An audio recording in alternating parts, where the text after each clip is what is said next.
we're gonna be making butter. I think I've shown me making butter on our YouTube channel before, and I probably did it in the KitchenAid.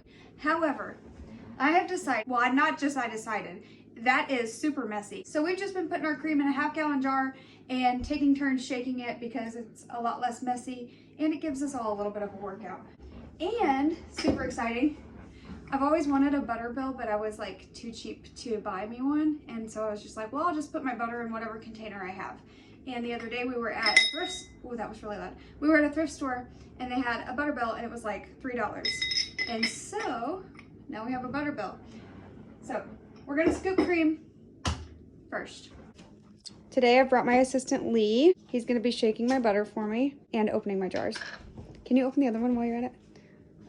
Thank you, bless you.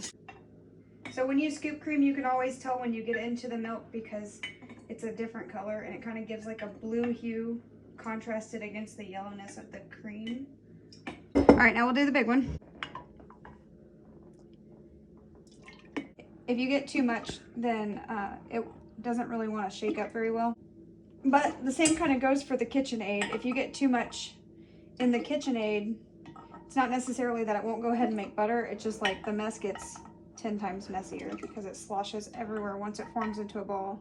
And we've had to rebuild the KitchenAid mixer about 3 times. That's true. It is super hard on it. Mm-hmm. And you just shake it. Usually takes about 10 to 15 minutes of actual shaking.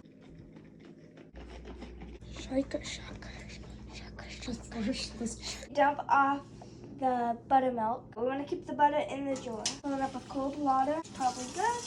We do this about 3 times and we shake it and it gets more of the buttermilk out. Rinse and repeat.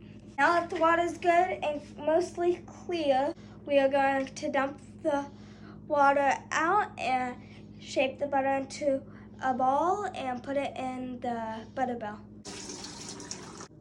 In the bowl. One of the things that I read is that you want to press it down in there with a knife or something to avoid getting any kind of air pockets in there. Just gonna start getting it on the outside, and I think we'll have to get all that off of there. Last little portion. Sorry for all the clinking. That was probably kind of annoying. That's what I've got. I'm gonna wipe the butter off of the edge. Inside of the butter bowl, there is a line. Fill it to that line with water. So when you put your butter down in it, that will create an airtight seal and it will keep your butter fresh for longer. Fresh butter in a fancy little butter bill.